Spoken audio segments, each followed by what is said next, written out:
If you want to make a moisturizing spray that you can use on your locks every day, you've clicked on the right video. I'm going to talk about some of the more popular oils that you can add to your bottle, and I'm going to show you exactly how I make my spray. Welcome to day 18 of my 31-day challenge where I'm trying a new product, style, or method on my sister locks.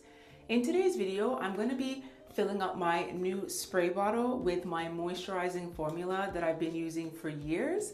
But I'm going to be adding a new ingredient, one that I discovered on day 1 of this challenge, and that is peppermint. If you haven't been following along, my lock series is linked in the description, and don't forget to subscribe to see the rest of my daily videos in December. I truly believe that keeping my hair moisturized is what's kept it healthy and growing over these last 12 years that I've been locked, and using this spray bottle to mist my hair every morning has done most of that work for me. Making your own moisturizing spray is super simple and, dare I say, fun.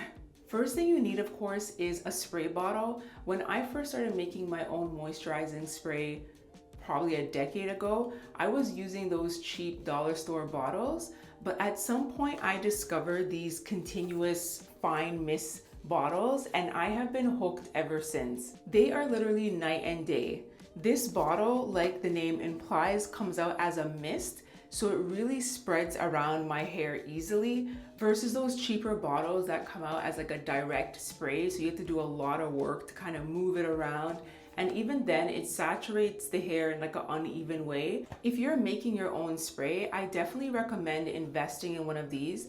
They definitely are pricier than the dollar store option, but they make sure that the formula that you're putting so much work into making is distributed evenly around your head. At this point, I buy 2 at a time, as you can see, and I love these. I'll never go back. They're available in my Amazon store, and I'll link to them below if you want to check them out. Now that we have the most obvious part out of the way, let's talk about what we're actually going to put in the spray bottle. I've experimented with different oils over the years, and the combo I'm going to show you is the winner for me. However, I'm also going to talk about a couple other oils that you may want to consider depending on the needs of your hair. My main ingredient for hydration is plain old water. I fill up my bottle with about 3/4 tap water. Afro-textured hair thrives on water. Water adds moisture to our hair, and the oils seal that moisture in. I don't have exact measurements for the amount of oil that I put in my bottle, but you'll be able to see the amounts. First up, let's add grapeseed oil. Grapeseed oil is a super light oil. It moisturizes, strengthens the hair shaft, and promotes a natural shine. My favorite thing about grapeseed oil is how it leaves this really smooth feel on my locks after I've used it.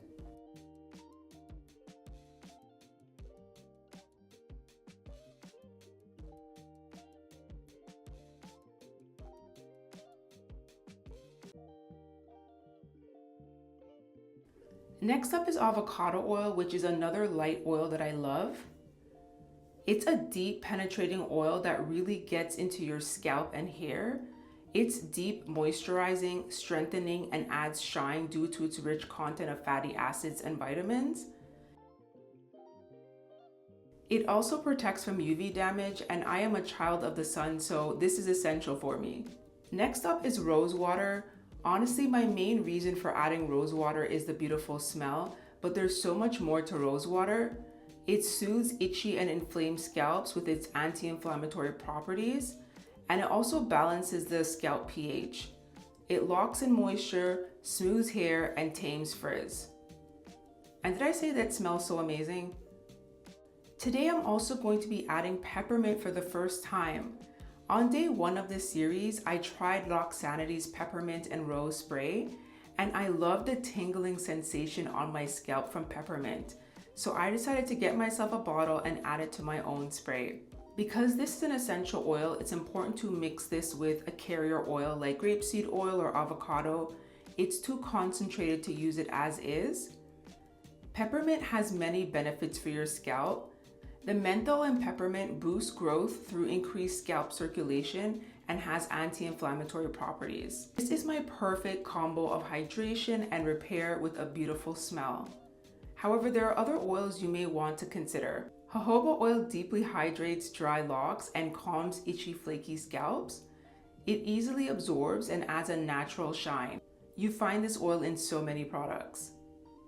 Argan oil, another really popular oil, nourishes the scalp, moisturizes locks without buildup since it's lightweight, and promotes hair growth. Again, this is another popular oil that you'll find in many products, including my new favorite Cream of Nature shampoo that I reviewed in this series.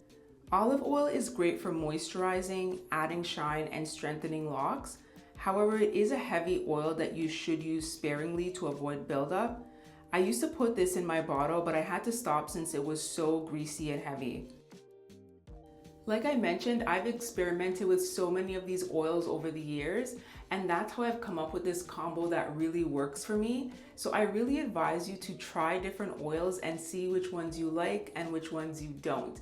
Like I said, I used to use olive oil and it works really well, especially when you want deep moisture, but it used to leave so much grease on my bonnet and I just could not do that. So I stick to lightweight oils now and I find they do the job just as well. You may also want to check out some of the essential oils.